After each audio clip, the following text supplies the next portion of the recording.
दूर कहीं जंगल में करिश्मा नाम की एक चिड़िया रहा करती थी। करिश्मा चिड़िया ने काले कौवे से प्रेम विवाह किया था, पर उन दोनों के विवाह के लिए उनके घरवालों की मंजूरी नहीं थी। इसलिए उन दोनों ने अपना घर छोड़ा और विवाह कर उसी जंगल में अपना घर बसाकर खुशी से रहने लगे थे। करिश्मा, तुम मेरे लिए अपनों को छोड़ आई, क्या तुम्हें इस बात का बुरा नहीं लगता? अगर मेरे घर वालों को मेरी खुशी की परवाह होती तो मेरा विवाह तुमसे करवा देते। जिन्होंने मुझे समझा ही नहीं, भला मैं उनके साथ कैसे रह सकती थी। तुम चिंता मत करो करिश्मा, मैं तुम्हें बहुत प्यार दूंगा।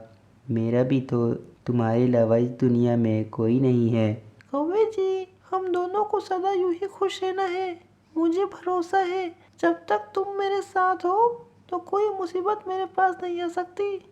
यूं करिश्मा चिड़िया और कालू कौवा साथ में अपना जीवन जी रहे थे। कालू कौवा सारा दिन मजदूरी करता और अपनी पत्नी करिश्मा और उनके होने वाले बच्चों के भविष्य के लिए पैसे जोड़ रहा था।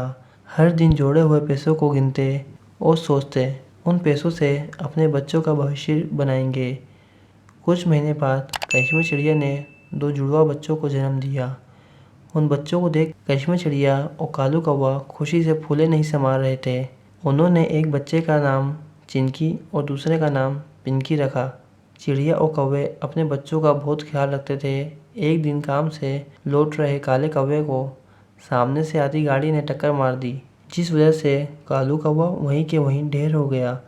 कालू कौवे के जाने के बाद करिश्मा चिड़िया और उसके बच्चे बहुत रोए, पर रोने से क्या फ़ायदा होता। कालू कौवा वापस तो नहीं लौट आता। उस दिन से अपने दोनों बच्चों की जिम्मेदारी करिश्मा चिड़िया के कंधे पर आ गई। बच्चों का भविष्य रोशन बनाने और अपना और अपने बच्चों का पेट भरने के लिए करिश्मा चिड़िया को बहुत ज़्यादा मेहनत करनी पड़ती। बच्चों, ये कभी मत सोचना कि तुम्हारे पिताजी नहीं है। मुझे चाहे कितनी भी मेहनत करनी पड़े, मैं करूँगी और तुम दोनों को खूब पढ़ाऊँगी। मैं बस इतना चाहती हूँ कि तुम दोनों का भविष्य उज्जवल हो जाए। आज से मैं ही तुम्हारी माँ हूँ और तुम्हारा पिताजी। माँ की बात सुनकर चिंकी बोली, माँ, पर तुम तो कभी बाहर काम करने नहीं गई ना, फिर अब अचानक तुम्हें बाहर काम कैसे मिलेगा? हम भी तुम्हारे साथ काम करने चलते हैं ना माँ। ऐसे नहीं कहते बेटा, तुम दोनों को इस उम्र में काम नहीं करना चाहिए। जितनी भी मेहनत करनी पड़े मैं अकेली कर लूँगी। फिर अगले ही दिन से करिश्मा चिड़िया जंगल में रहने वाले बाकी पक्षियों के घर में काम करने जाने लगी। हर रोज़ सुबह उनके घर जाती, उनके घर की साफ़ सफाई कर बाकी काम भी कर लिया करती थी। एक दिन करिश्मा चिड़िया काली कौवी के घर काम करने गई।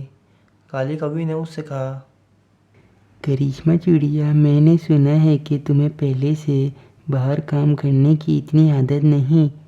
देख लिया नतीजा प्यार में पड़कर शादी का। तुम क्या थी और अब क्या हो गई। वैसे मैं कहूँ तो अपने बच्चों को अनाथ आश्रम छोड़ आओ। मैं तुम्हें तुम्हारे भले के लिए कह रही हूँ। क्यों भरी जवानी में अपनी मट्टी पलीत कर रही हो।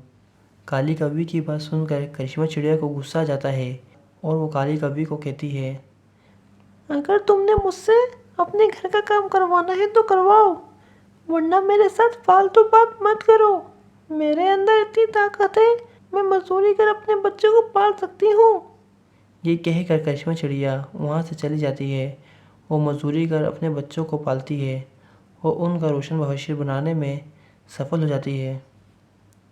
तो दोस्तों, आपको इस कहानी से क्या सबक मिलता है कि जब भी ज़िंदगी में मुश्किल आए तो हमें उससे डरना नहीं बल्कि लड़ना चाहिए।